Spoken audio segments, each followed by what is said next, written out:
All right. I think we are now ready to go. I hope so at least. Let me just get a nod from our technical man. We're ready to go. Welcome everybody to the Supplier Inclusion Diversity program today. Very happy to see you all here in the room as well as those who are dialing in online. This is a cooperation between Workplace Pride and the BeNeLux LGBTIQ Plus Business Chamber, as well as we're powered by or with support from the European Gay and Lesbian Chamber of Commerce and the Rosa Ambassade and the German Gay and Lesbian Chamber of Commerce. This is I think I can say it's a wonderful cooperation. It's sometimes difficult to get to the end goal, but we definitely have all this in interest to bring together various organizations. Very happy to have a nice panel today, which I'll introduce a little bit more detail later on. But right now, I do want to mention their names. So we have Alfred Verhoeven, who's the co-founder of the BL, BGLBC. I still stumble over that. So let's give Alfred a round of applause, please. Thank you. Then we have Ellen Janssen. Ellen is an entrepreneur, public speaker, and business coach, and she's the founder of Cheap Power for You from Maastricht, I should mention here. And we have Pavel Schubert. Pavel is the co-founder of the European Gay and Lesbian Chamber of Commerce, as well as the director of East Meets West, which operates on LGBTIQ plus workplace topics in Central and Eastern Europe. And Pavel came all the way from Vienna today. And last but certainly not least, a gentleman I've known for a long, long time, have a lot of respect for, Peter Serp. Peter is a Supplier Inclusion and Diversity Europe lead for the Accenture Supply Chain and Operations at Accenture. So thank you very much. I actually forgot to introduce myself. My name is David Pollard. I'm the Executive Director of Workplace Pride and very pleased to have you all here today. So let me get into this very quickly just to show you a little bit. Let me see if this is going to work. There we go. That's me. You know me. You see me. For those of you who don't know Workplace Pride, I'm sure there are some who don't, we are a foundation based here in Amsterdam that is now more than 16 years old. We have been working on LGBTIQ plus workplace topics for all these years. And as you can see, I'm going to leave this up here for a moment. You can see that we work with many different mainly large employers, both private sector and public sector. But you'll also see many universities up here, as well as the Dutch government. So what all of these organizations have in common is that they want to make progress on LGBTIQ plus topics in the workplace. And when I say in the workplace, it's not just their employees; it's also the society they're working in, their clients, and their suppliers. So that's really the starting point for this event. Just a little bit more about Workplace Pride. Um, we do many different things, but I'm going to only talk today about the thing that is a direct connection to supplier diversity. We have a global benchmark. It's a survey that we do each year to help measure how far organizations are on LGBTIQ plus topics. So this is what you see up here on the screen.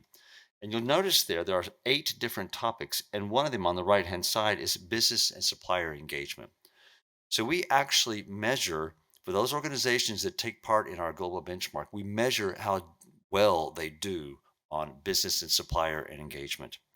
Now, in all honesty, most of them don't do that well. There are some that are fantastic, and those are the ones you see here on the right, who have been, in many cases, doing this for a very long time, such as Accenture and IBM and a number of other organizations. But for most organizations, it's still a struggle because they don't really know the dynamics connected with LGBTIQ plus supplier topics. And then again, that is what we're going to be addressing today. How can large organizations work with smaller suppliers from the community and the other way around as well? How can organizations from our community work with larger organizations? We might not have all of the answers today, but at least it will kind of get you a little bit more familiar with the topic so that you can then continue on your own. Couple of questions here. Um, why it really matters for all of us here. For one, most large organizations have a global diversity and inclusion or LGBTIQ plus policy.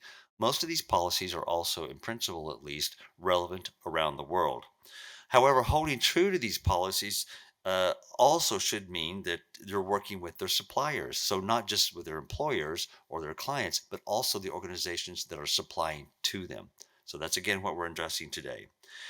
I do have to say that this topic is quite well known in the United States and in the UK to a degree for years and years, if not decades, but not so much in Europe. Pavel will talk more about that a little bit later, but my own feeling is also that the economic structure is quite different, and you have more large corporations and more medium size organizations here. But there's a lot of other dynamics as well, which we'll look at. But in any case, it's time that we start here in Europe looking at these topics a little bit more closely and seeing what we can do to help our community and the organizations as well, for that matter. So, again, my last point here is organizations such as the European Gay and Lesbian Chamber of Commerce and the BeNeLux Gay and Lesbian Chamber of Commerce are truly the pioneers on this topic. And I think we're quite lucky to have them here today to learn more about it. And on that note, I'm going to move on um, to the first speaker. That is Albert Verhoeven, from the co-founder of the BeNeLux. Hang on. Of the BeNeLux. He's really eager. So, big round of applause for Alfred.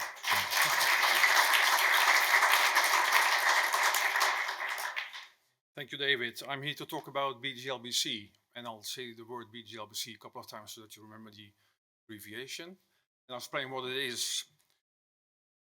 Yes, it works. Okay, so BeNeLux LGBTIQ Business Chamber, or BGLBC again. The logo, you may recognize the type of the BeNeLux in the logo, designed by Jason, who's here also. One of our members, he designed the logo and house style for our chamber, and I really like the way BeNeLux has been depicted. We used to be one empire, by the way, the three countries, early 19th century, until 1830 when Belgium waged the 10-day war against us, and we lost the 10-day war in Belgium. So they became independent. In 1890, our king died and left his only daughter to be our queen, and she was not allowed to be Grand Duchess of Luxembourg, so we lost Luxembourg in 1890, but we remain on speaking terms, so we still have the BeNeLux. You see that the name BeNeLux LGBTIQ Business Chamber is not really coming back in BGLBC. It should maybe be BLBGTBIQB plus BC. But we follow the steps of our German friends and our European friends in making it simple. BGLBC. Pavel will throw some other abbreviation at you later on, so remember this one. LGBTIQ, you know the alphabet soup, where we have different combinations of letters representing our community.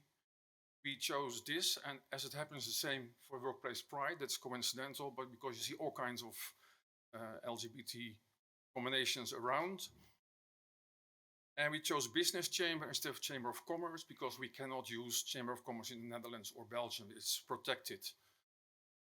The European Chamber and the Scandinavian Chamber, both based in Stockholm, can use Chamber of Commerce. It's clear what it is. Business Chamber can be a Rotary kind of thing. It's not what we... So we chose Business Chamber. That's why we have BC and not CC. In the end, the board and also co-founders, and we're all present here. Rocio from New York. She's an expat living in Amsterdam. We got Stefan from Ghent, Belgium. And Stefan called me last year, say, would you like to create the BeNeLux Business Chamber with, we still call Chamber of Commerce then.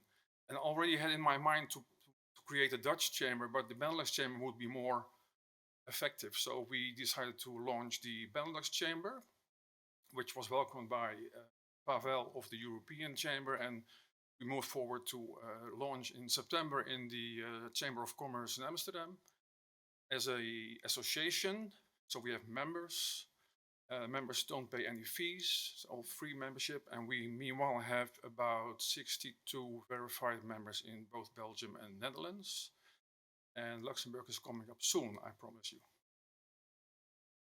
So BeNeLux, what is it? It's a union. It was established in London in 1944, which is really strange because it was wartime. Why would you create a union between three countries that were occupied?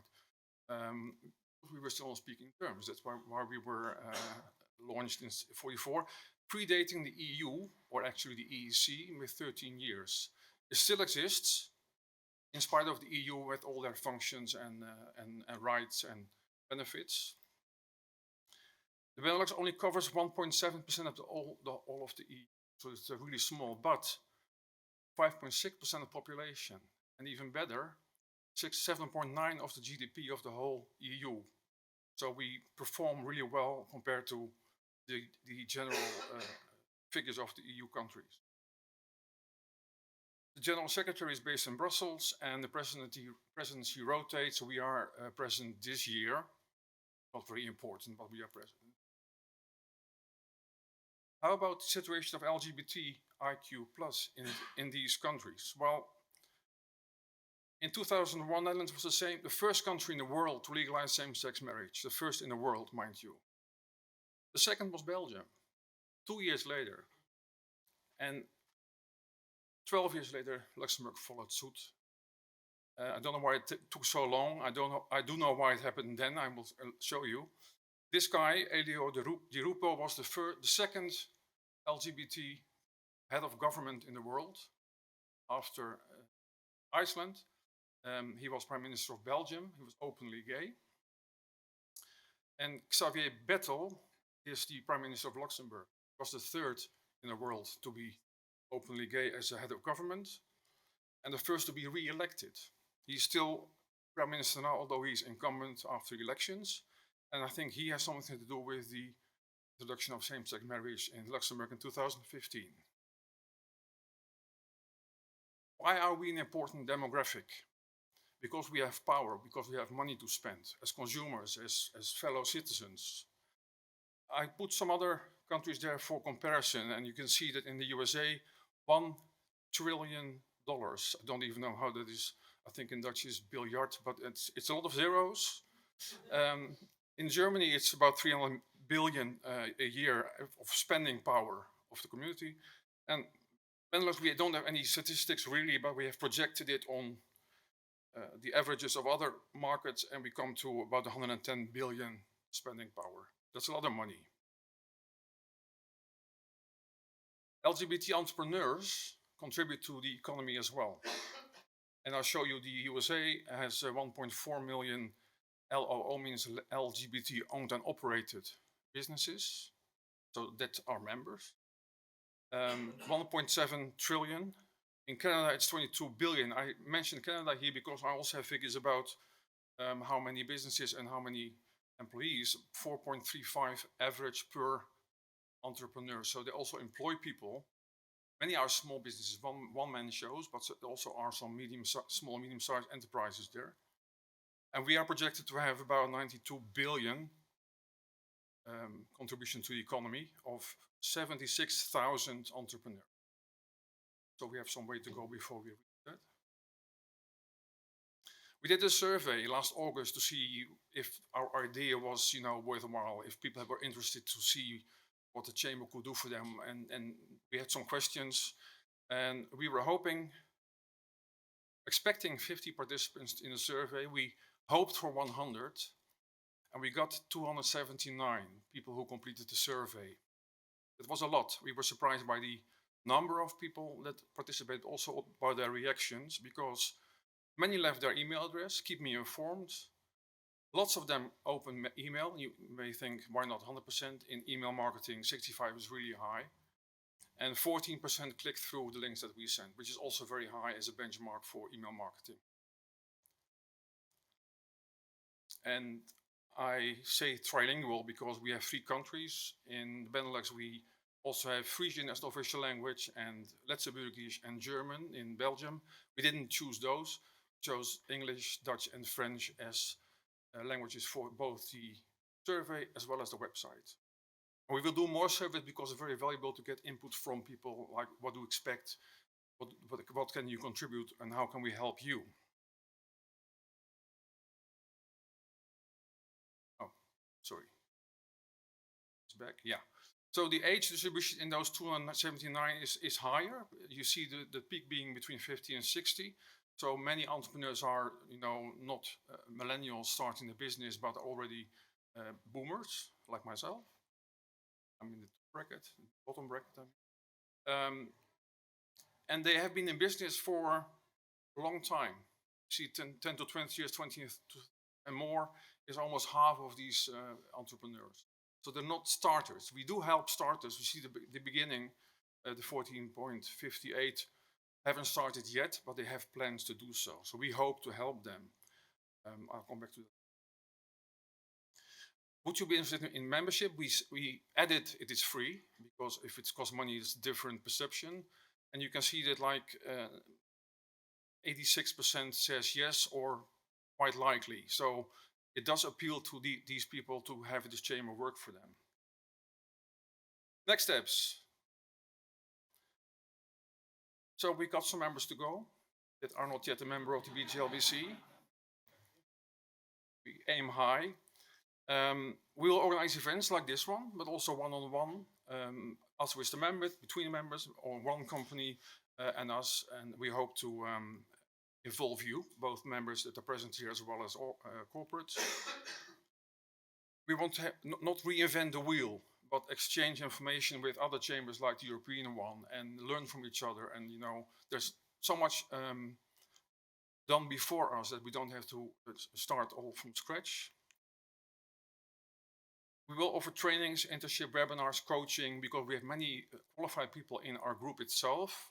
And we work with external specialists who can help us, with setting up supplier diversity programs for corporates. For instance, we have a really good awarded consultant in Switzerland, Austria, I think. So we can help corporates do their thing, and we can help members be better in what they do. So I just mentioned startup and scale-ups. We have a few external parties who are specialized in startups and scale-ups. There's an event coming up in May, was it, in Rotterdam, for a startup organization that has 1,700 startups under their wing. So we will hopefully participate in that event as well. And that people have contacts with, angel investors and startup investors. And we like to connect with corporates. Most of you here are corporates or connected to corporate, because that's for us important. We don't have a high cost in running the chamber, but we need to do things like this, and we need to hire specialists who help and improve our business and our way of life. That was my BGLBC presentation.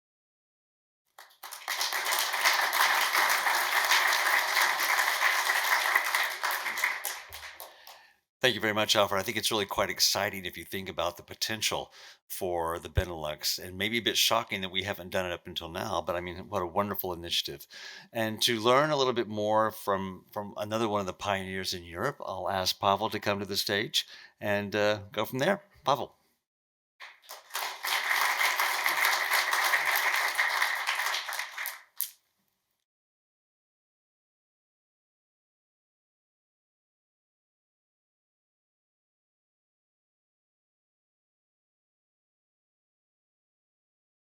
I go back. No, it's too far. It's too far.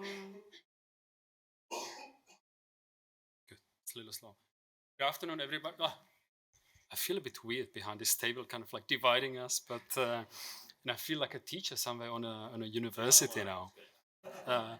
Anyway, so good afternoon, everybody here in central Amsterdam. It's a pleasure for me to be here, to come all the way from Vienna, although the flight was not so long. It was an early flight, 7:15, taking off from Vienna. It's an early wake up.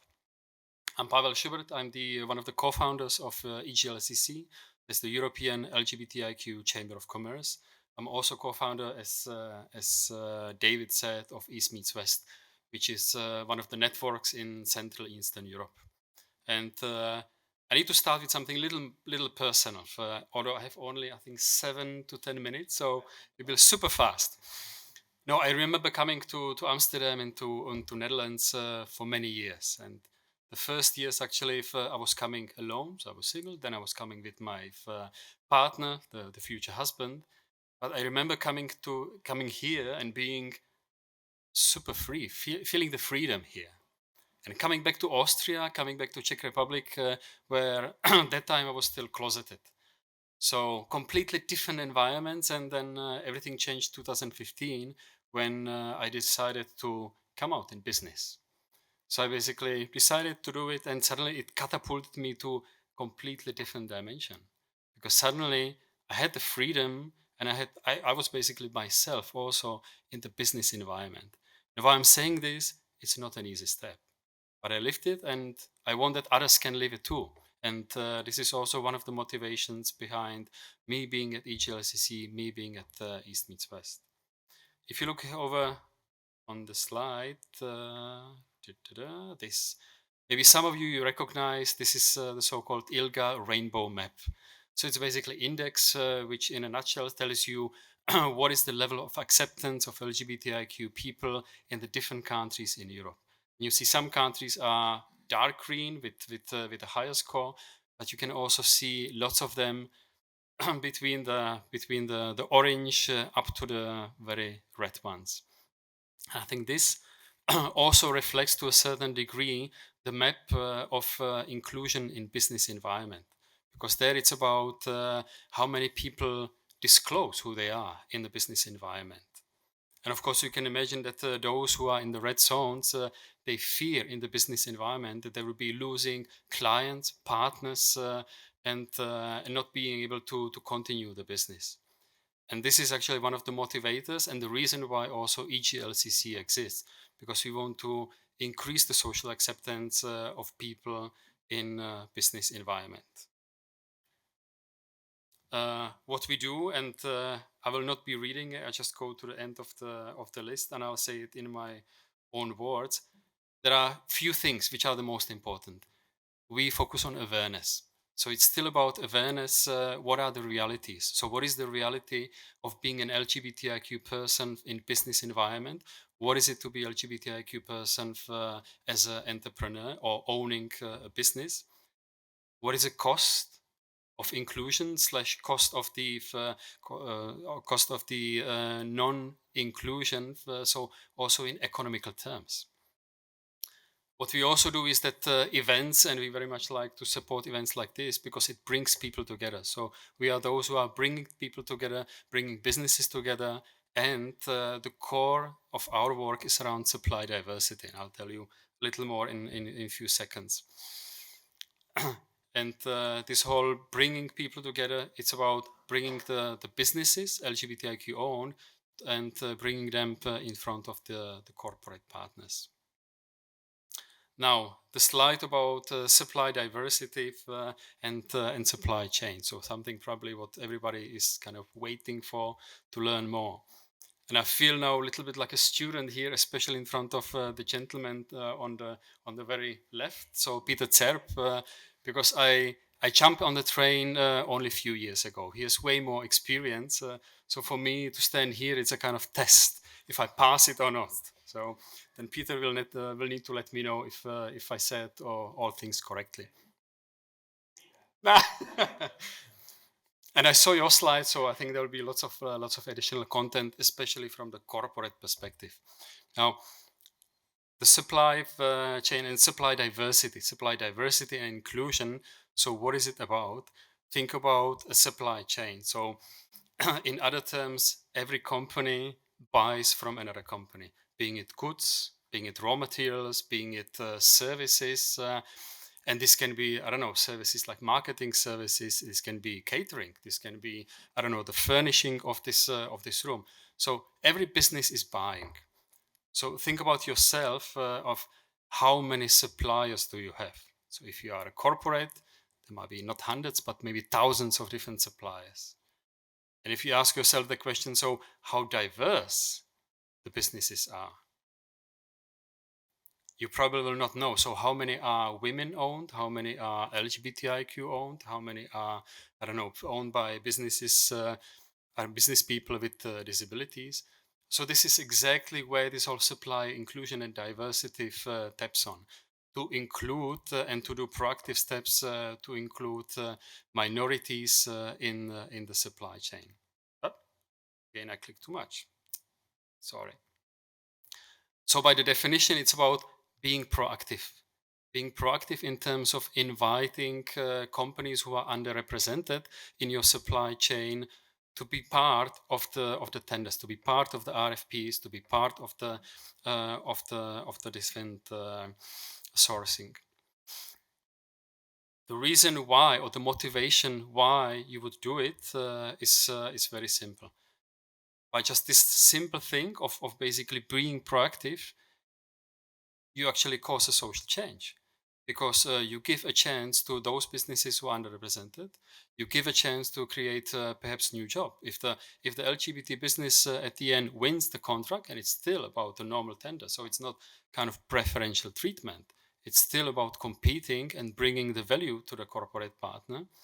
So if you do it, then you help them to grow, and suddenly not only growing as an entrepreneur, probably also as a professional person, you give them the chance to create new jobs. And at the end of the day, these will be certain role models not only inside the community, because it needs to have the role models. It needs to have those who are out in business environment, so that the others see that, yes, it's possible to cross this outing in business environment. And at the end of the day, it's also towards the whole society, because we need to see also LGBTIQ in context of business. It's not only the matter of the Pride Parade, it fits also the business environment. So these are the motivations behind it. I'm sure Peter will tell you a little more when it comes to the motivations and what you get from such a diverse businesses. A few more things about EGLCC as an organization. These are a few numbers. So when I look at the region, so the regional reach at the moment of EGLCC, which is covering BeNeLux, which is covering Germany, Italy, Scandinavia, and the whole Central and Eastern Europe. How big is the cake, right? So how many potentially suppliers, so LGBTIQ-owned businesses there would be? So with a certain proxy, because we don't have really like defined statistics, then with a certain proxy, which everybody works with, we came to roughly 1 million of such a diverse suppliers. And I think this is a great number. And also when it comes to this whole GDP, so the buying power. One more thing on EGLCC is, yeah. So we as organization, we define a standard. So we define a registration standard, we define a validation. So when a diverse business, LGBTIQ owned, is registered with us, then there are also certain steps what you need to do to verify the ownership. We cannot do it from a central point. So that's why we are also relying on our member chambers. So next to East Meets West, we are one of the co-founders. It's also the Scandinavian Chamber. So if you see these logos, I put them here so that you are familiar. So there's next to East Meets West, the chamber in CE, there's a chamber in Scandinavia, there's a chamber, local chapter in Italy, and happy that we have since October last year also BeNeLux Chambers, the BGLBC. I forgot to mention our friends in Germany, so there's also a German chamber. And we are working on finishing few more countries so that it really becomes a European umbrella. And it's about France, Spain, and Portugal. So these three countries are now what we are working on. So EGLCC is basically, once again, a central organization, an umbrella organization. It's right here, and we define things. Why? So that the corporate partners which we have, they do not need to go to each and every country, start looking at, so whom should we approach? Which is the list from which country? What are the, I don't know, what are the qualifiers to be on the list? No, this is something what we cover as EGLCC. One more slide is about, so those businesses who are registered with us. You would probably think that there is only marketing or creative industries. So this is the answer. These are the latest numbers from March. So from all of the registered businesses with us and verified businesses, most of them, yes, there are from advertising and maybe professional services, consulting, but actually the list goes down up to construction businesses. So it's not only one domain, it's really for LGBTI business people are everywhere, and we can provide the supplies from most of the buying categories. Do we more from my side? Back to you, probably.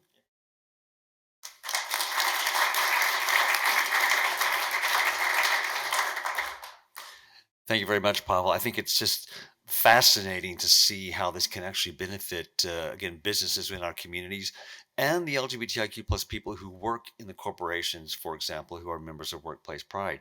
And exciting also to see, that this is on a European scale and getting more and more structure. So it's really good for our community. I'm quite excited about it.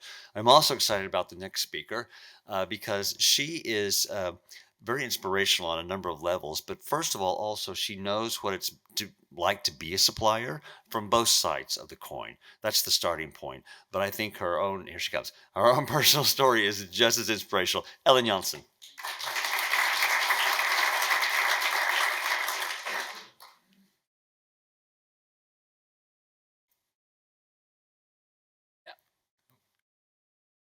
Good afternoon, everybody. My name is Alan Jansen. As I was introduced, I'm an entrepreneur. I started my company. I founded my company in 2015. See, a few letters are missing in the presentation, but I started my company in 2015. I built a system in the sustainable energy sector, and I'm a corporate partner from Vattenfall, Veenstra, and ING Bank. I patented my technology, and we are helping all central heated buildings in the Netherlands to get more sustainable. So I did a technique, I developed a technique at the time, and then I started my transition into Ellen in 2020, because I was born as Sander, as a guy, and I was going into transition 3 years ago. And that was quite a shocking period in the whole corporate sector. I had to go to boardrooms from Vattenfall, Veenstra, ING, and to tell them my story. And since then, so much happened to me because I met David like last year. And since then, I started doing business coaching. I wrote my first book. I'm a board member from my own foundation where I'm doing projects with in Africa from the earnings from my book. Ambassador for Workplace Pride since last year, and I'm a public speaker. So a lot of things happened to me since I got myself, since I choose for myself. And also in the corporate sector, I'm quite spoken about. In Vattenfall and Veenstra, they also ask me for their leadership days to talk there and share my story with them. So what I want to do is first show you where I come from, because then you have a little bit of an idea about my past. But I don't know how to play it. Play it, please.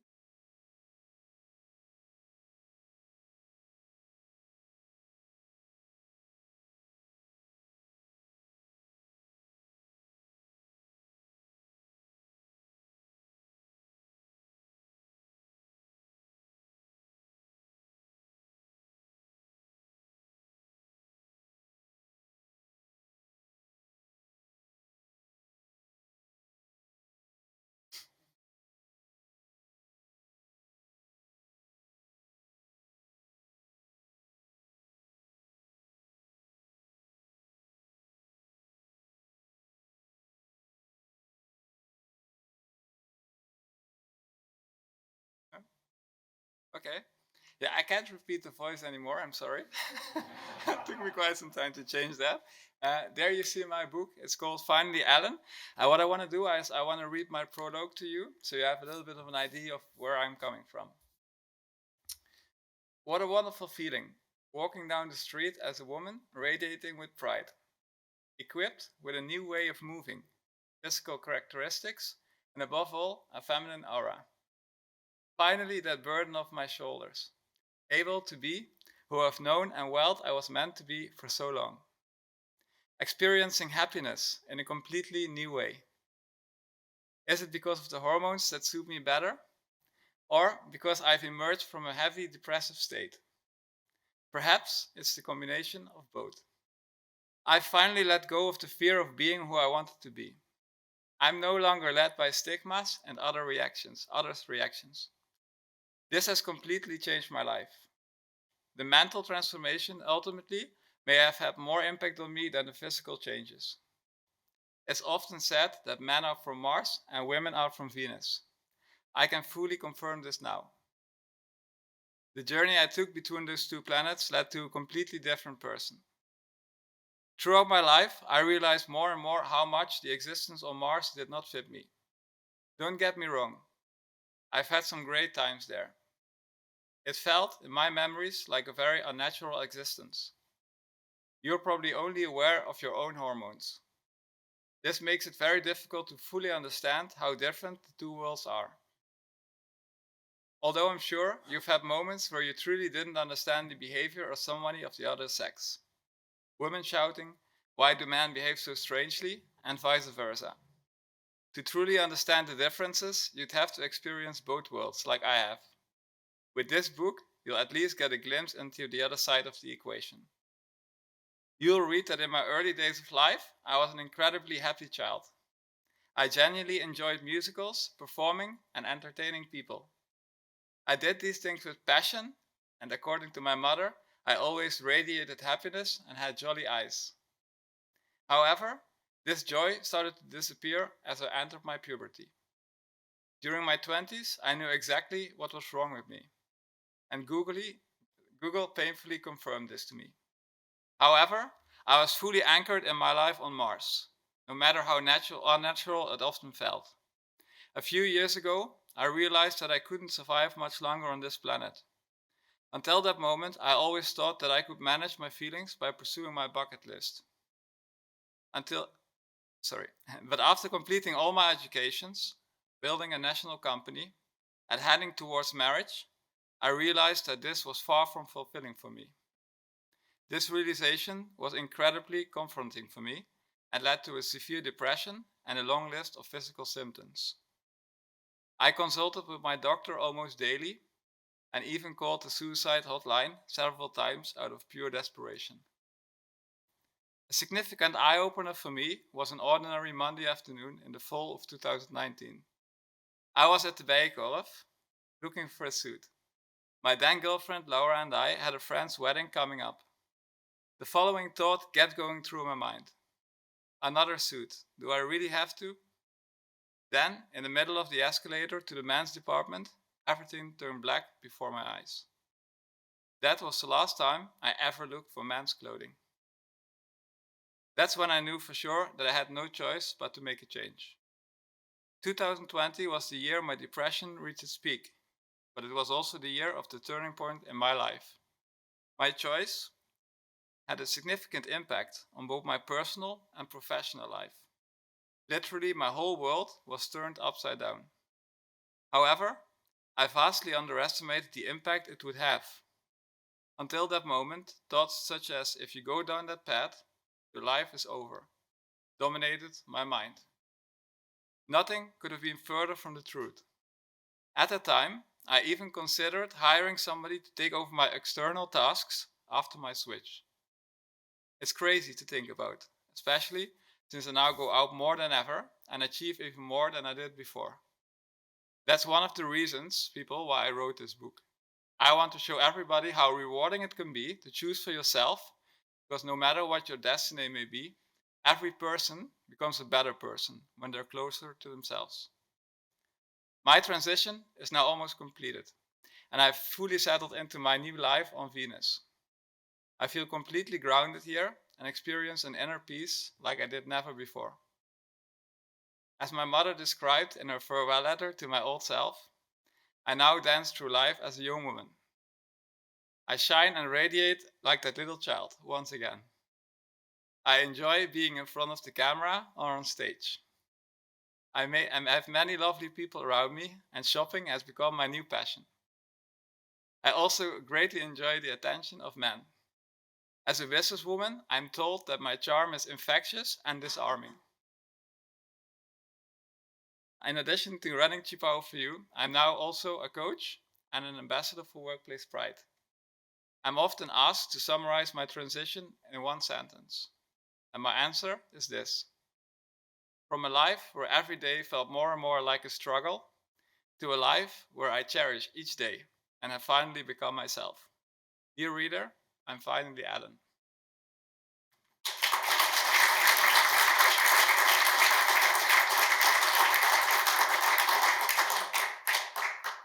Thank you. So my point and favorite quote is, it doesn't matter what somebody's born, but it's what they grow to be. And I think the discussion should be more, and also in my own company, I evaluate all my people as to what they do, not what they are, but where they come from. That doesn't matter to me. It's just how they perform. I think that's crucial, because we're all born the same way. That's how we all start. But in the end, we're defined and remembered by the things that we do in life. And I think that's important. Also, when we look to a DEI policy, it should be on the fact that everybody is unique and everybody is born without any track record, and everybody has to be evaluated in the same way in order to get the same chances in corporates, in companies. And that's why also, as a coach, I also go to corporates. I also have these discussions with people, see what are you doing to achieve this, because on I think on the equality, uniqueness of people is very important. And that's a thing, because we have to let go of boxes. I had to let go of boxes because I was in the 3% of the people who have most chances still nowadays. Like 75% of the board functions are still fulfilled by 3% of the population. I had all these 7 signs, and I let them go. And I saw that my business life and personal life was even getting better. So that's a very unique, I think, also position that I can have with also CEOs from companies and boards to talk about this, because it shows that it's irrelevant and it's old-fashioned thought good, but it's still the case often. So that's why I'm quite driven to have these talks about this. And then I think I have a few tips for if people in the corporate sector or as an entrepreneur, if you have to spread messages, or as an LGBT entrepreneur, you have to go to other companies or suppliers or customers. What I did in interacting in general as persons or as entrepreneurs, always bring your message in a vulnerable way. I think that's the best way to build connections between people. As an entrepreneur, I had to go to all these boardrooms to share my story with them, and to some it was quite a surprise in the beginning, I can tell you. But then when you bring a vulnerable message, you open yourself, and you can see that you get also the right reactions. And I think in general, in interacting, that's very important. Next to being transparent, show people what you're talking about as companies within a supply chain. Make sure that if you spread a message among each other, do it in a transparent way. Provide the other party with glasses so they understand the message that you're bringing to them. Because that way, with knowledge, I think you can build connections, as well as as I said, vulnerability. But provide people with knowledge, because otherwise that reptile brain, the oldest part of our brain, kicks in, and we get uncomfortable situations. People, they don't understand you, they don't know where you're coming from. So make sure that they have the same knowledge level as you do. And that's why I say provide them with the glasses. And then last but not least is, if you're an entrepreneur, don't expect people to follow you just like that if you don't take them on your journey.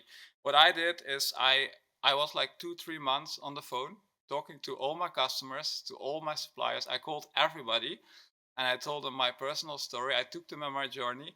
I went on Instagram because of this. I started my transition on Instagram. It's grown quite big since then. And I took people on my journey to make sure that they understand what was happening with me. And you never force people to follow you, because if you offer people the opportunity to follow you and you provide them with your journey, you see that acceptance is a lot easier to achieve, in my at least experience. So I would like to say to all entrepreneurs, all people also with aspirations within companies, always follow your dreams. Never be afraid of any wish that you may have. Believe in yourself and don't let yourself talk down by other people or people who have other opinions, because it's all about what you want, what you feel, and then you can see you can grow as a person, from my experience, and never give up. Always stick to your dreams. So, thank you for your attention.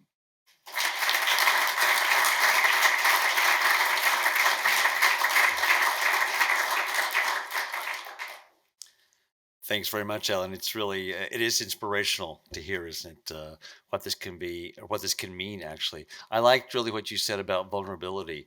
When we, and particularly LGBTIQ plus business people, can we know what it's like to be from our community, and we know what it's like to work in this type of business environment. But if we can show our true selves, we're much more empowered, and we can really have a greater chance of making positive change. So thank you very much for that, Ellen. Now we've heard from three NGOs, if I count myself, in Workplace Pride, and we've heard from a supplier actually, and now we're going to hear from the other side of the coin, the teacher, evidently, right, Peter? Accenture, who is really, at the forefront of supplier diversity for years and years and years. So I'd like to welcome Peter Serp to the stage. Thanks. Right. Now the boring corporate stuff comes. See this. This one, right? Oh, okay. So hello everyone in the oops, yes. Hello everyone in the room and of course also online. So my name is Peter Zerp. I'm just going to start with a little personal story. I'm trying to be quick. So I'm born in Rotterdam. But for love, I moved to Amsterdam. So Rotterdammer became Amsterdammer and married a Dubliner. So last year we got married after 18 years. So that's my personal story. This was in a beautiful place called Huis Frankendaal, where we got married August 12th. We look very fresh, but it was 42 degrees. So at the end of the day, it was not. I felt very sorry for the civil servant in her black robe. So Peter, I love music. I'm a foodie. I like to travel, a little bit less, of course, nowadays. I also like to read and very politically engaged as well. So I like to think.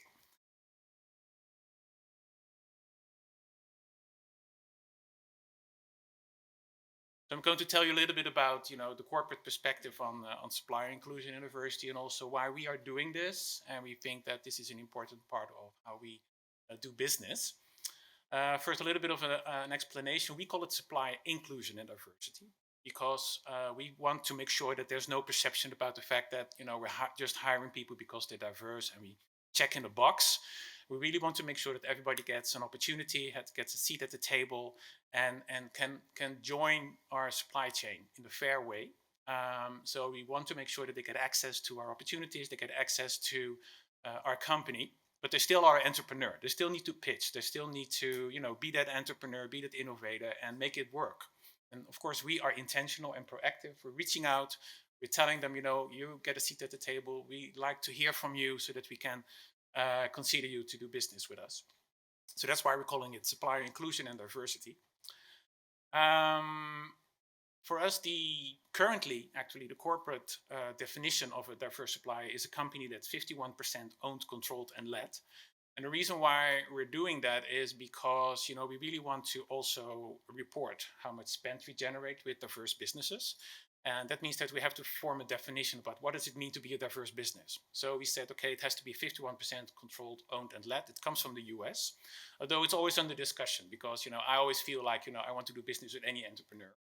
If they're 51%, 49%, 30%, doesn't matter. I want to meet the innovator and I want to meet the company that can make our operation better. But that's the current definition, and it helps with the reporting.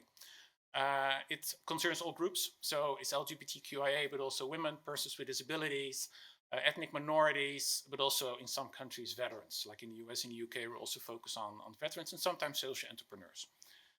And Pavel already showed a few statistics. One of the other organizations we support, MSD UK, which focuses on ethnic minority-owned businesses, they did a research in 8 countries where they want to expand their footprint. They're currently in the UK. And it showed that in these 8 countries, the total revenue of the diverse businesses they support is 570 billion euro, which is, I think, a mind-blowing number. And that just means that, entrepreneurs are also customers, right? So a lot of companies also, when they think about supplier diversity, they think about loyalty, again, to their customers. Because if you are an entrepreneur and a company wants to buy from you, you're more eager to buy from them as well. So it really makes that business imperative, and there's a lot of money to be divided. So for Accenture, But for Accenture, we started a program in 2002. Accenture started as Accenture in 2001, and a year later we started our Supplier Diversity program. The reason why we did that, because in the US there's federal regulation. There's a long history of supplier diversity. It's quite old. It dates back to the human rights movement, the times of Martin Luther King and Malcolm X, when a new law came in to stop discrimination, and also in business. And in 1972, the first supplier diversity organization started in the US, now called the NMSDC, which focuses on African Americans and Native Americans. So a lot of American corporations started their Supplier Inclusion and Diversity program in the US. But as Accenture, we thought, we can do this in the US. We can also do that beyond the US, because we're a global company. We also want to do it in other markets. So we started in Canada and in the UK and India in 2009 to expand and increase our global footprint with our program. And we don't just choose those countries at random. We're now in 22 countries. Sometimes we look at what's the legal situation. Like in the US, we have the federal regulation. If you want to do business with the government, the federal government, or organizations that are funded by the federal government, you have to have a supplier diversity program, and you have to report your diverse spend to them. So that's an incentive, of course, because everybody wants to do business with the government. They have a lot of money. The same in the UK, where it's more around SMEs. In South Africa, it's different. You have the Broad-Based Black Economic Empowerment Act, where it's not a minority, but the black majority we want to include in our business operations. And we also have to invest in the entrepreneurs. It's a legal requirement. And in Australia, they're developing legal requirements around the Aboriginal and Indigenous business community. So some countries have legal incentives. Some countries, there are barriers as well. So you cannot focus on all groups. But we also look at, what is our footprint? What is our supply chain? Do we have enough opportunities for diverse businesses? But very important also is, do we have that local and global engagement from our leadership? And that's why I brought in the picture of our lovely Julie Sweets, who's our CEO and Chief Executive Officer. And she is very much bought into this. She has 5 business pillars. One of them is being a responsible business, and she recognizes that you cannot do that without having a responsible and inclusive supply chain. So she's really bought into what we are doing, and it helps also to bring the business case to the rest of our community, because if our leader is bought into this, the rest, will also follow suit. And you see that really in the impact that we're generating. In some countries, we're able to report our spend. So as you can see in the US, of course, because it's the most mature, it's half of our spend is with diverse businesses. But also in Canada and India, it's growing. And in North America, we reached the $1 billion spend with diverse suppliers. But I also look at, because I was just touching on diverse spend reporting, I like to also look at, how can we make another impact? It's not just about spend, right? Spend you can manipulate. But you should also look at what kind of impact can you make. And that's why we looked at, how can Accenture make impact? Well, we have 738,000 people in our global workforce. They're all talents, they all have expertise. We leverage that every day to our clients. Why not also leverage that to diverse suppliers? And that's why we developed our supply development program. No, doesn't there. I can just talk about it. It's our what we call our diverse supply development program, and what it is, it's a formal mentoring and training program where we help businesses to be ready to supply to large corporations, because often the perception is that diverse businesses are small. So that's a risk, right? They never get to our due diligence. They don't have the resources to go to a tender process, and then after 3 months we have to say goodbye to them because they're not up to the job. That's a perception. I don't think it's always true. But we can help those businesses to make sure that we can remove those perceptions, that they are ready, that they understand what the expectations are. If we write out a tender, what do you need to fill in the questionnaire? And what does it mean to be a long-term supplier to a large corporation? And also, often they're innovators who started the business around that innovation, but not always know how to create a financial plan or a long-term strategy or whatever. And we can help them with that. We can help them to be better at that. And it really helps because we have a program now in 7 countries. Started in the US, of course, in 2006. And in the US, it's global. 70% of the graduates from our program is a supplier to Accenture. And of course, we have also our ecosystem of clients. Of course, we also try to not just buy for ourselves, but also help our clients. 25% of the graduates also do business with our clients. So it does make an impact. And I love that number much more than just the 1 billion, because it doesn't say much to me. The impact that we make on those businesses, that they can actually grow their business, I think is so much more important. So having a supplier diversity program, you cannot do that on your own. You need partners like EGLCC. And that's why we are a member of a lot of NGOs. So only selected a few, the key ones that we have. Some of them are in the US, some of them are global. We are co-founder of We Connect International. We're also founding partner of EGLCC and Out Britain. And we are in a lot of the boards because we think that we're not just paying a membership. We want to be part of the organization. We want to be part of the community and also leverage our support and our experience with those organizations. So we also help them grow. We Connect is for women-owned businesses. It's a global network. EGLCC, Pavel just explained. MSD UK is more for ethnic minority-owned businesses. And like I said, they're based in the UK, but they're now going to expand to 6 more markets across Europe. Disability In is focusing more on persons with disabilities, still very much American, but they also have intentions to go to other continents and work with some affiliates. So, and of course, I just wanted to mention as well, there's a big event coming up again in Amsterdam, just around the corner in the Beurs van Berlage on the 20th and the 21st of September. It's a Supplier Diversity conference. It's powered by MSD UK, but in collaboration with EGLCC and Connect International.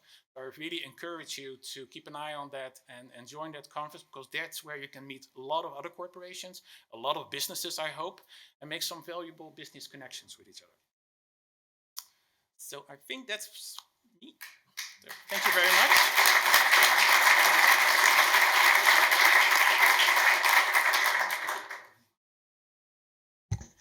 Thank you very much, Peter. I think it was a very good overview of what the dynamics are with supplier diversity for LGBTIQ plus issues.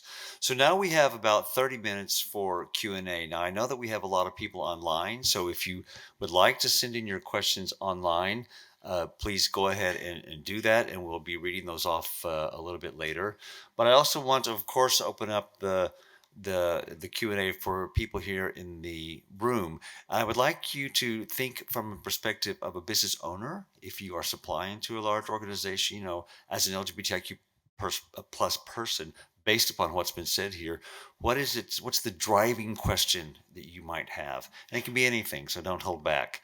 And if you are working in a corporate and you have an LGBT policy, and you would like to reach out as Accenture does, you know, what are the questions that you would like to pose about how that can be done?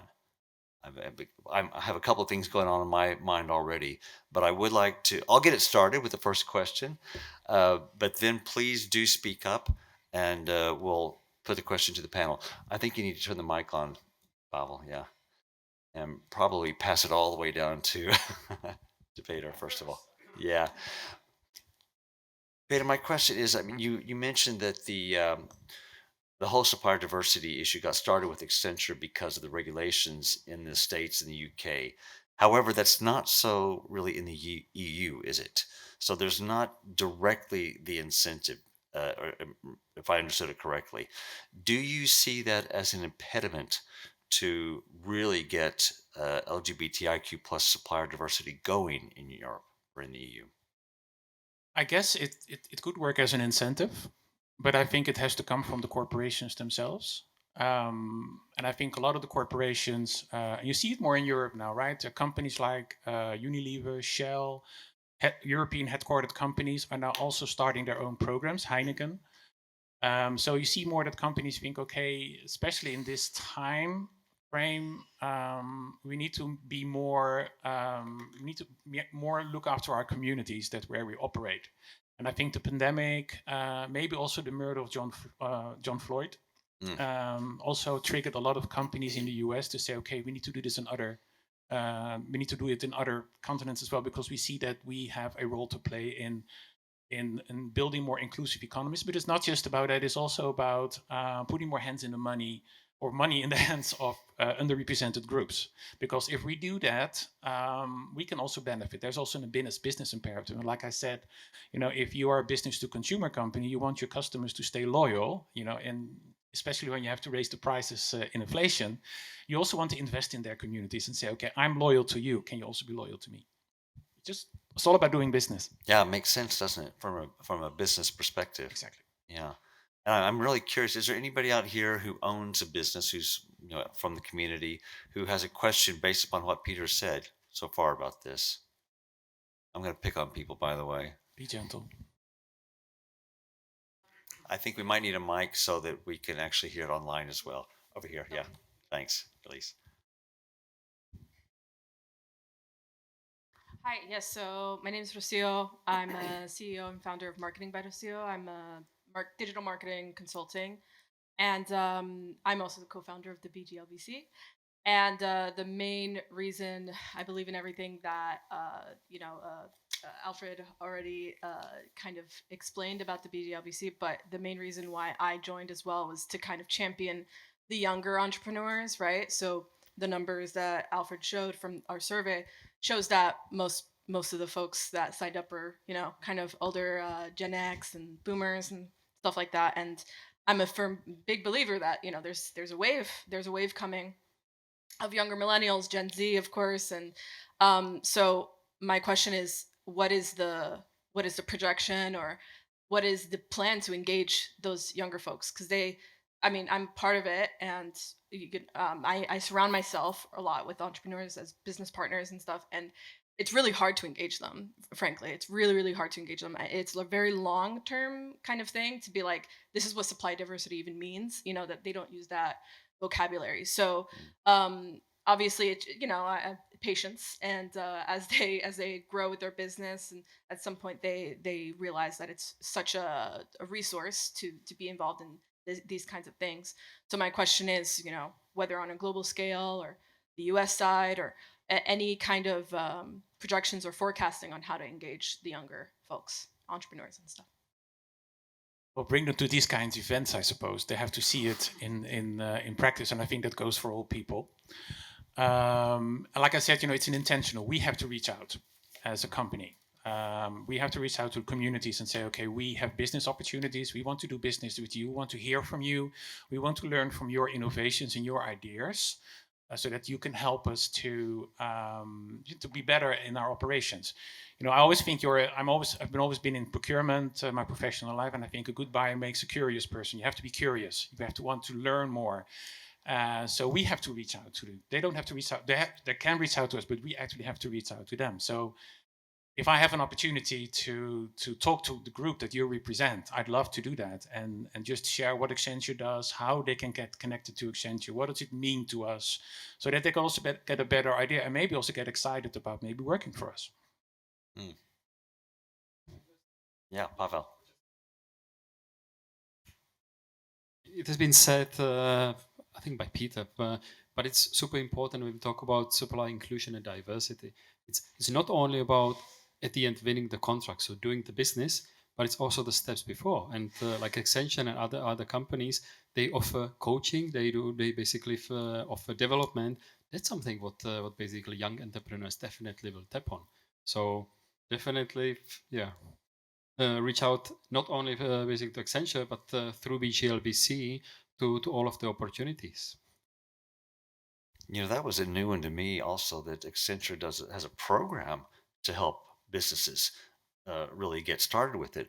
So Peter, with that in mind, what would be your advice to, for example, Workplace Pride member organizations who have not yet started on this trajectory on how they can actually get started? Because Accenture is so advanced on it. For some organization who really wants to get going, what's the first step?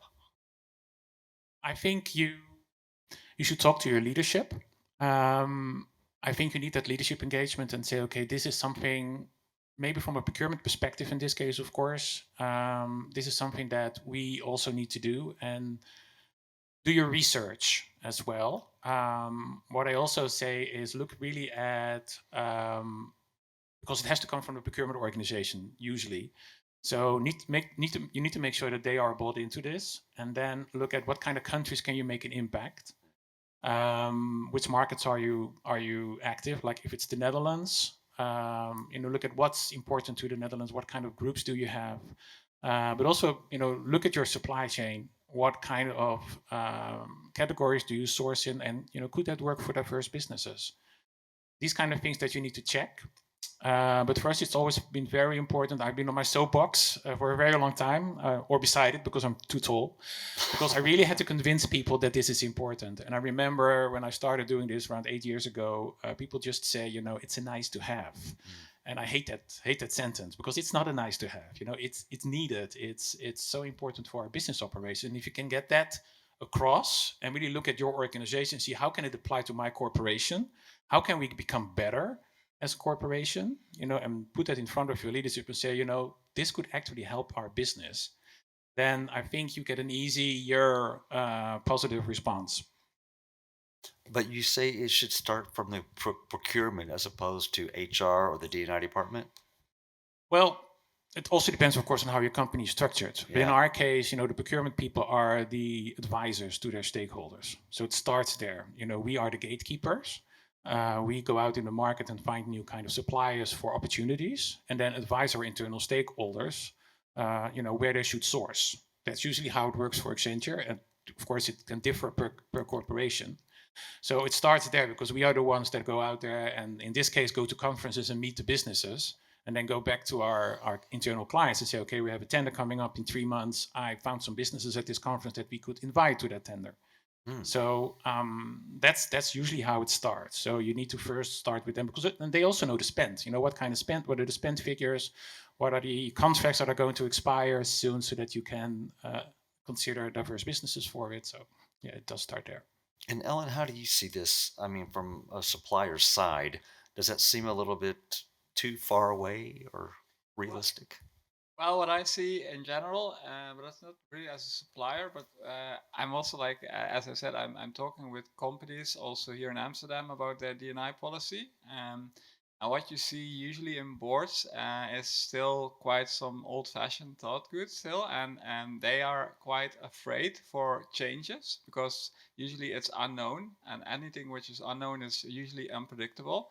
So what you have to provide them is with a future, a glimpse into the future, that you can tell them that it's not something that you should be worried or they should fear.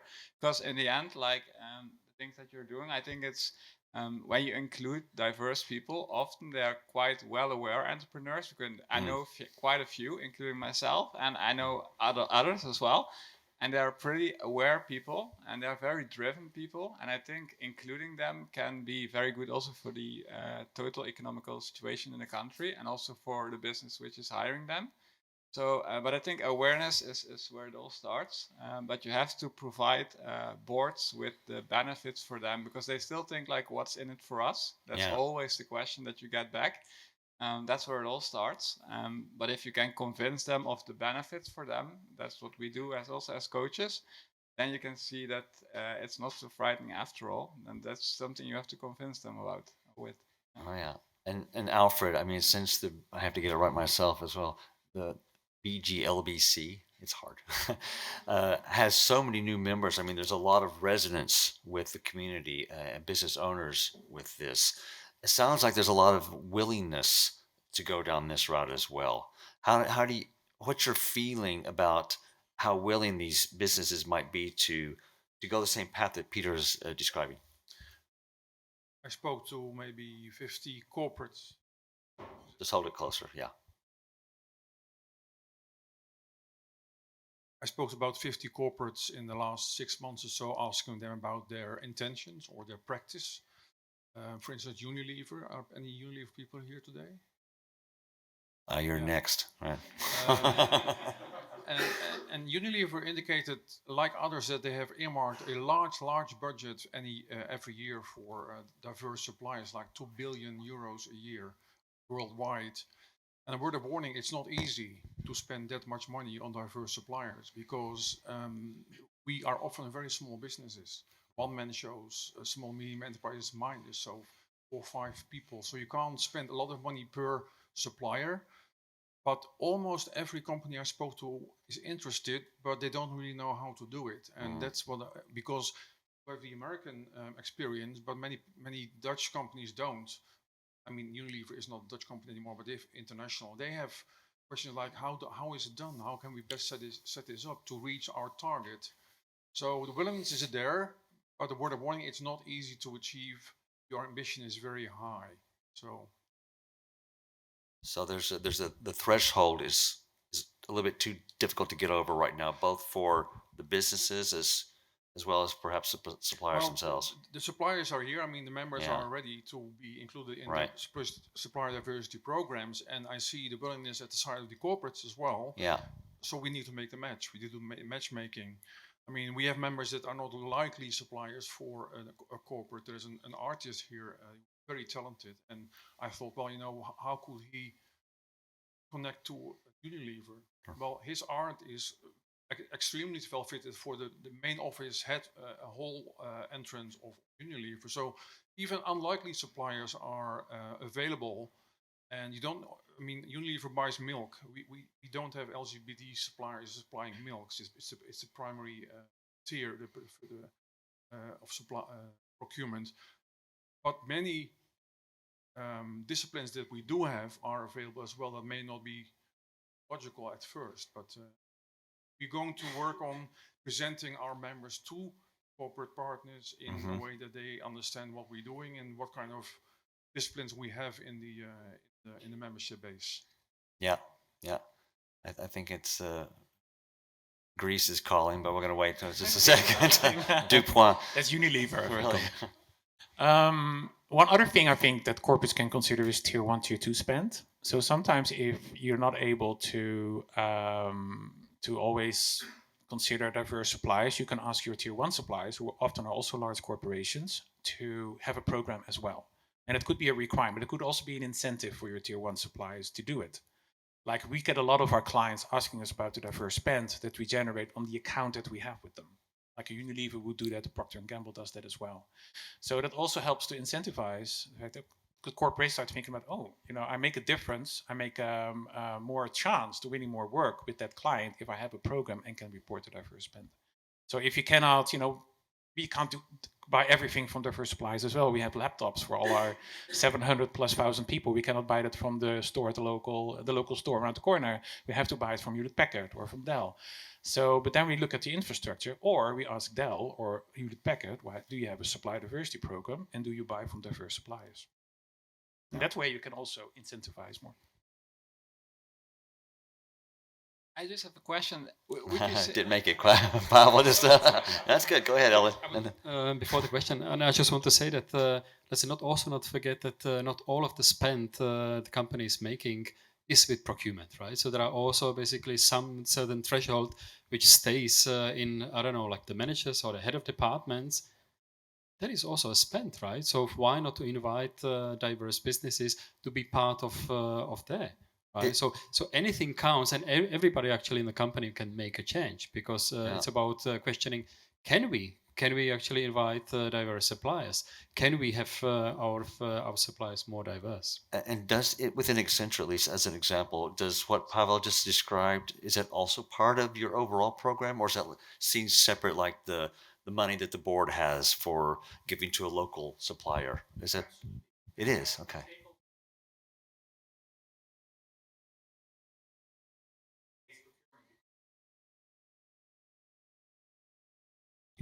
But they can do it themselves, of course, as well. If you're going out for a team dinner, you pick a restaurant. You can think about that, for instance. You know, there's probably restaurant owners here. I wouldn't doubt it. Absolutely. Yeah. Ellen, you had a question? and wouldn't you say that, like, because I know a lot of entrepreneurs as well, which are from the LGBT community, but wouldn't you say that best practices would also work? Because, like, I've never gotten any negative response from my clients or suppliers after my story. Basically, I even, like ING, I spoke with one of the directors, and he told me that after my story, he was even more convinced to finance me. Because he said the strength that you're showing me is so enormously. I went for dinner with him, and it was like I was in a very humble and vulnerable way. Like, I brought my message, and he was. That's quite funny because he's quite an alpha male.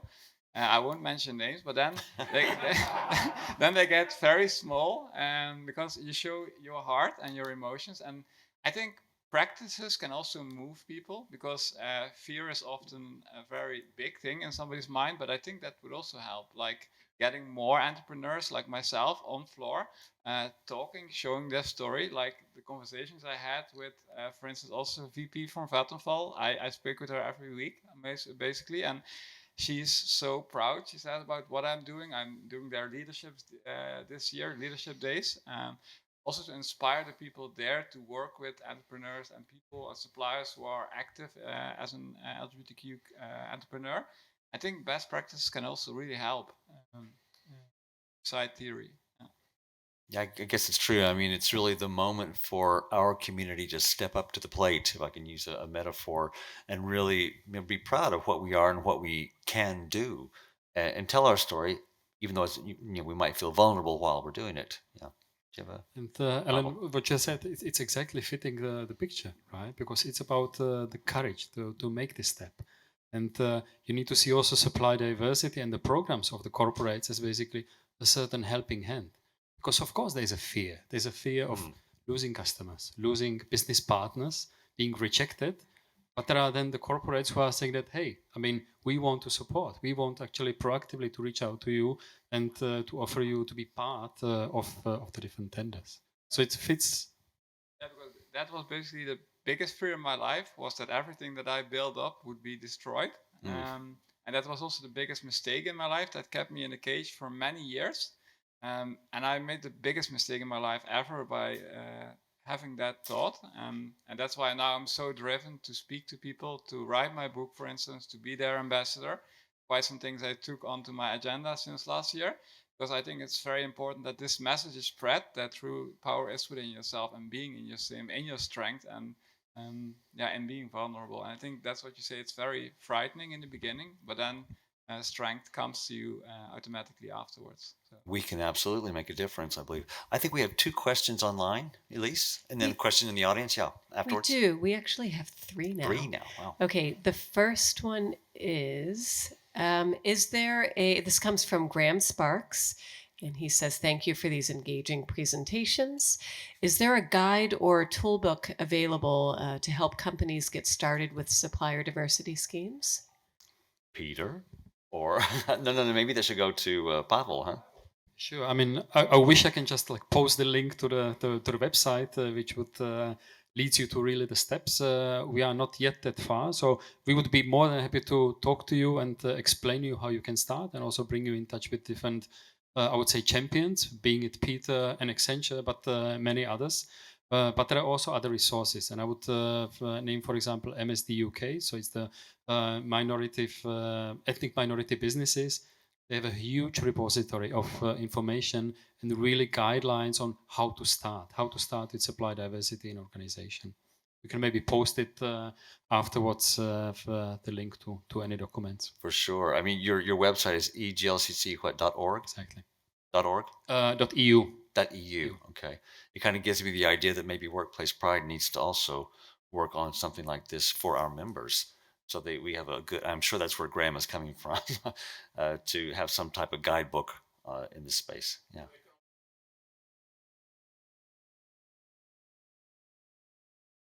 But I can, they can always reach out to me as well. I'm happy to jump on a call with anybody who wants to learn more.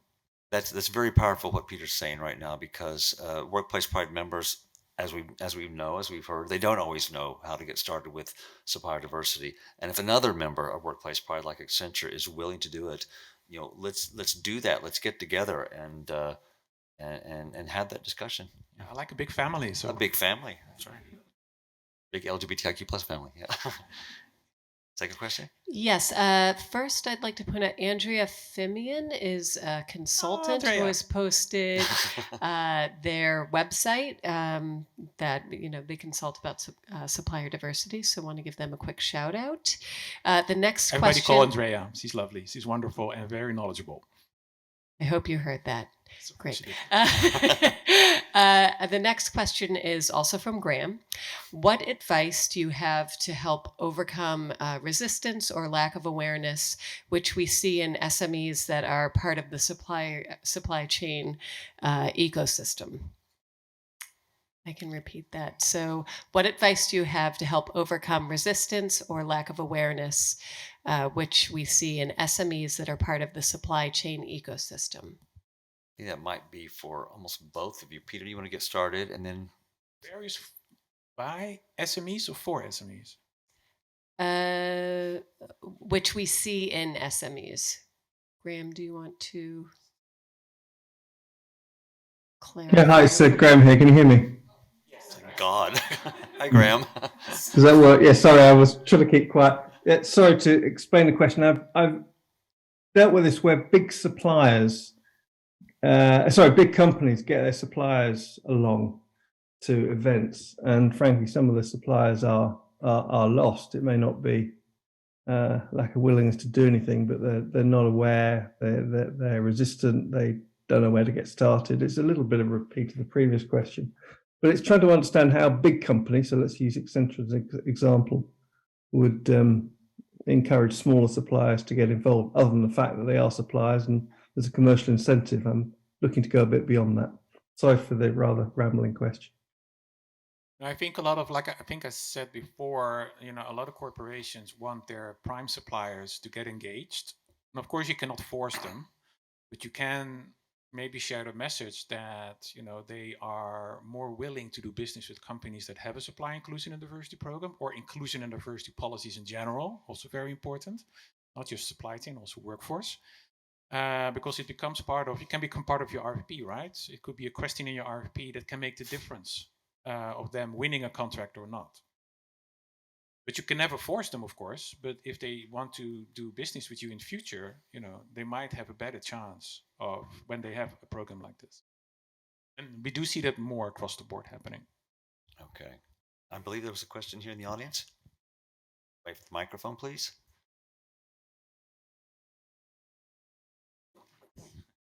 Thank you very much. I'm a freelance project manager and I work since August for Rabobank. So I have this question from the corporate perspective as well as from mine. So actually I have two questions.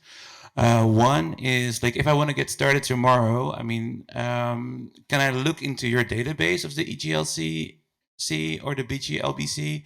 Or if I have an assignment, I can like send it to you and then you find me people, or practical? Access to our database, which is European, because all our applicants go through the European database and their verification system, is only available for our corporate partners. And depending on which chamber they are partnered with, either European or a local chamber like the BGLBC, access is limited to the whole of Europe or the members of the special chamber they are partnered with. So we do have, like Pavel showed, the type of businesses that our members are working in, but their details are only available if a corporate is a corporate partner of us. Okay, because that also before with the map, I was wondering, because I enrolled today, so from my own company, and I hesitated for a moment because it's like, okay, well, it's also a chance to be singled out in the wrong way, right? So, but that's why good to hear that it's only partners that can go look inside. It's a very sensitive issue, not only because it's legally limited because of the GDRP or GPRD, the Data Protection Act, but also because it's a very personal thing. And where in the United States, the EGLCC certifies their members, which is one step further and verify them, they ask for proof that you're LGBT. So they ask, like... That's what I was wondering also, because they're going to verify me, so I'm going to send my wedding pictures, or... Let's hope that's all it is. What the test is that they propose, but it's very personal. If you're a transgender entrepreneur, you have to show your medical records, or if you're gay, you have to show that you're living with your partner, or doing something with your roommate. So we decided not to go to certification level, and our European partners are fine with that. We verify our members, so we make sure that after they register that we verify that they are LGBT and that our threshold is not 51, not 50%, because if you are a two-man show and one is LGBT, you never have 51% normally. So we have 50% as a threshold. So we are very aware of the sensitivity of the membership data. And a recent member asked if his logo would be shared generally, because there is a box in the registration form saying you can share my data with corporate partners, but we also have a habit of introducing our members on our social media, so you can see then that if they don't object to that, so you can see that we have this member in this field of work. Okay, thank you.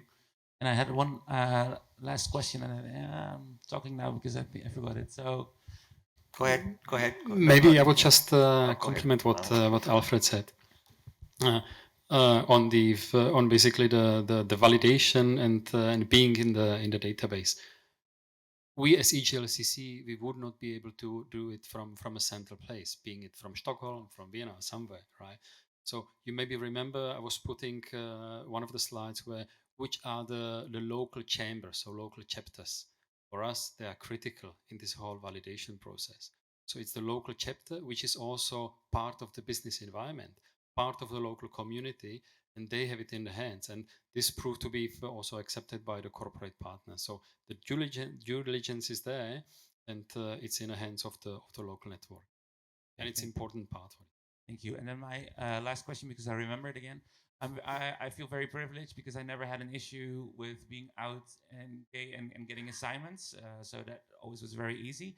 How do, maybe it's a question for you, Alfred. How do we get, first of all, in the mindset of LGBT business owners that you need to be in this business chamber? And then on the other side, how do you get attention or It's a challenge. I mean, I showed you we have 60 members so far, and we need 75,000. Membership is free, and if it's free, people don't expect anything back. At least they have to register, which is data which takes 5 minutes. We have 279 people survey, and 80% said they would want to member, but 60 did so far, not survey. So we need to show them that it's valuable. We need to show them what they can get from the chamber, and not just supplier diversity. We also have training and networking events and coaching and all kinds of benefits, but mainly supplier diversity because that's something that they can't achieve themselves. That's why we verify them. So, good question. If you can help me convince the entrepreneurs to become a member, that would be great. I mean, I know some of people here that aren't member yet, but see if it's. But it's a very good one. It's free, so why would you join, and what can you get for it? If I can throw in here, I think it's probably also a question of solidarity for the community. You can join, and if you don't have a problem with being visible, then join and help the community. It's important as well. I think we have one more question online. About to wrap up. This comes.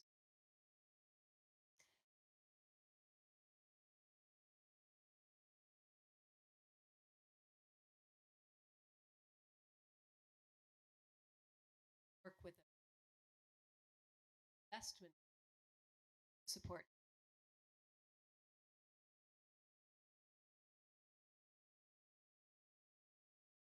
Sounds like a fund manager to me. Peter, would you maybe want to try to tackle that one? I need to think about that. Yeah, that's all right. Well, I'm of course in procurement, so for us it's all about access to opportunities, and I'm thinking the question is more around funding, right? Sounds like. Yeah. Well, we can always talk to us. Accenture has a foundation. Cannot guarantee that they can support, but we do have a lot of conversations with organizations that would like, funding from us. So we can always have a conversation and see there's an opportunity.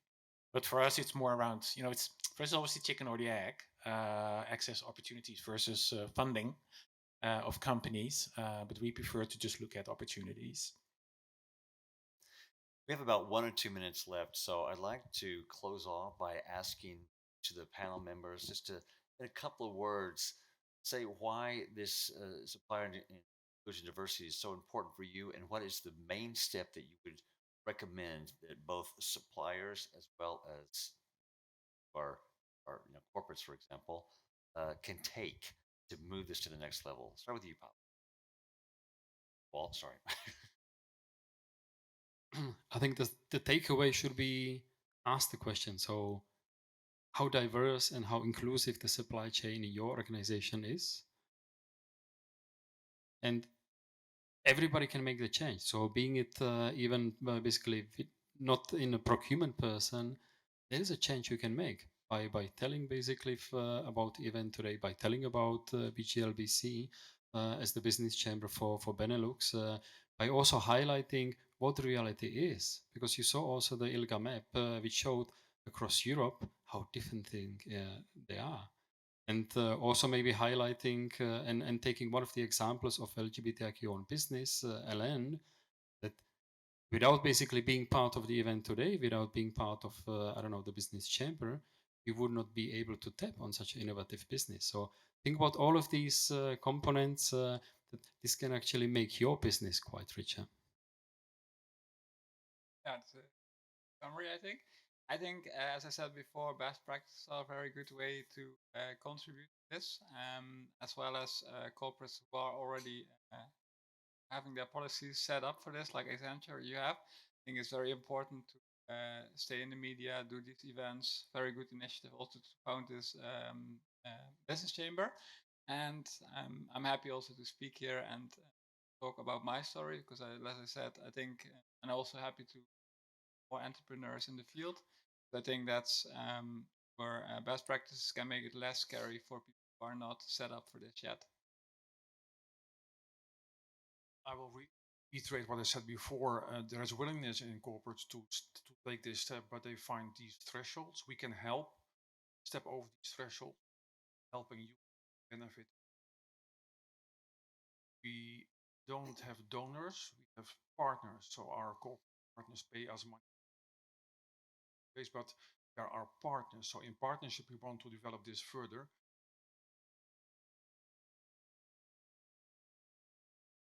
It's important. I think many corporates waited for this day, this event, to see what this is all about, to take the next steps.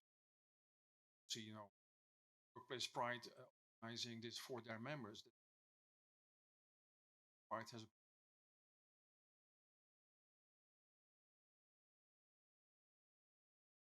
we hope to help further this development. It's going to happen, and about as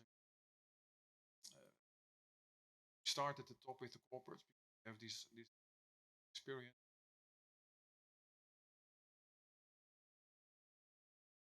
I think you know why we are doing it. I think I already explained it. But yeah, I think both the entrepreneurs and the corporates, I would say, talk to these to organizations, and you know, they can help you start your program when it comes to corporations. And for the businesses, it's free of charge. You know, not much in life nowadays is free. The best things are, though, in life are free, and definitely signing up for these organizations. So I think that's where you should start today. One more. One final observation.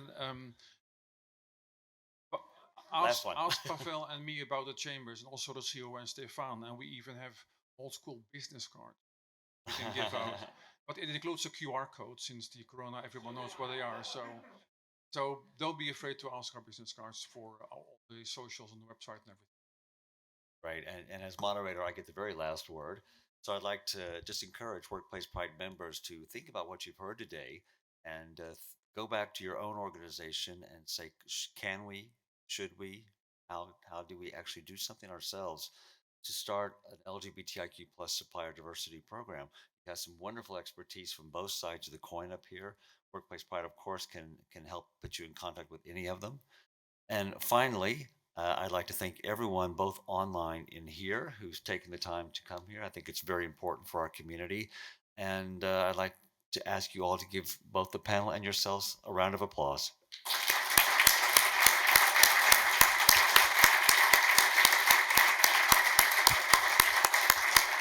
And then invite you to drinks right outside. Thanks a lot.